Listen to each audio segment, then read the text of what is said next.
সিপিএমে এবার তরুণ রক্ত। মালদা জেলা সিপিএম এর সম্পাদক পদের দায়িত্ব দেওয়া হলো কৌশিক মিশ্রকে। জেলা সম্পাদক নির্বাচিত হতেই দলীয় নেতাকর্মীরা তাকে শুভেচ্ছা অভিনন্দন জানাতে দলের সদর কার্যালয় মিহিরদাস ভবনে ভিড় জমান। বিদায়ী জেলা সম্পাদক অম্বর মিত্র সহ দলের ছাত্র যুব মহিলা সংগঠনের নেতাকর্মীরা মিলে নবনির্বাচিত জেলা সম্পাদক কৌশিক মিশ্রকে সংবর্ধনা জানান।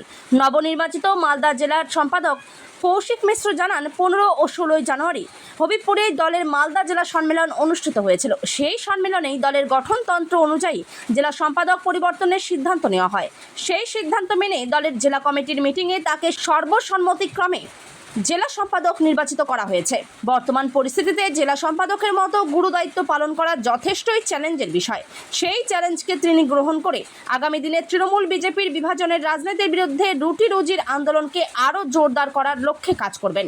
এছাড়াও দলের প্রতি সাধারণ মানুষের আস্থা ভরসা ফিরিয়ে এনে সকলকে নিয়ে আগামী বিধানসভা নির্বাচনে মালদায় দলের ভালো ফল করার চেষ্টা করবেন বলে দাবি করেন। মালদা বা কলকাতা নয়, যে কোনো ধরনের চিকিৎসার অপারেশনের জন্য প্রস্তুত royal nursing home and diagnostic centre.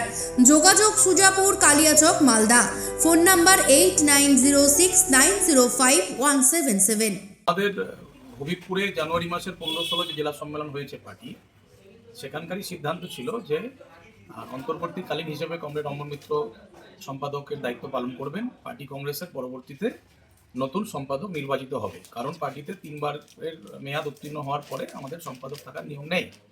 স্বাভাবিকভাবে সেই অনুযায়ী সিদ্ধান্ত আজকে জেলা কমিটির মিটিং থেকে হয়েছে। আর আমাদের কনফারেন্স সিলেক্ট করে হচ্ছে জেলা কমিটিকে, আর সম্পাদক নির্বাচন করে হচ্ছে জেলা কমিটি। সেখানে স্বাভাবিকভাবে আজকে আমাদের জেলা সম্পাদক নির্বাচনের প্রক্রিয়া ছিল, সেটা সর্বসম্মতিক্রমে হয়েছে। না, এখানে খুশির বিষয় কিছু নেই, কারণ হচ্ছে এটা দায়িত্বের ব্যাপার। যে দায়িত্বে কাজ করতাম তার থেকে অনেক বেশি দায়িত্ব রাজ্য নেতৃত্ব, জেলার সমস্ত সিনিয়র লিডাররা আমাকে দিয়েছে। অর্থাৎ এই রকম একটা চ্যালেঞ্জিং পজিশনে এই দায়িত্ব পালন করতে আমাদেরকে সবাই মিলে অনেক পরিশ্রম করতে হবে। কারণ এখন যেভাবে তৃণমূল এবং বিজেপি এই সমাজকে ভাগ করে দিয়েছে, মানুষকে ধর্মের ভিত্তিতে। দীর্ঘদিনেরই অভিজ্ঞতা রয়েছে, রাজনৈতিক অভিজ্ঞতা। ফলে এই জেলার, মালদা জেলার পার্টি পরিচালনার ক্ষেত্রে, সংগঠন গড়ে তোলার ক্ষেত্রে নতুন যিনি জেলা সম্পাদক হলেন, তিনি আমার সর্বতোভাবে সাহায্য, সহযোগিতা, পরামর্শ সবসময় পাবেন। এবং পার্টির মধ্যেই তো আমরা সবাই আছি, পার্টির বাইরে কেউ নেই। ফলে সমস্ত রকমের সহযোগিতা, পরামর্শ আমার পক্ষ থেকে যা দরকার, প্রয়োজন, সবটাই আমরা যৌথভাবেই কাজ করব, একসাথেই কাজ করব। আমি প্রায় 12 বছরের বেশি, 2012 সাল থেকে 25 সাল। আমাদের বহু রকমের কাজ আছে, একটা সাংগঠনিক কাজ আছে, আবার ভেতরের অনেক অফিসিয়াল কাজ আছে।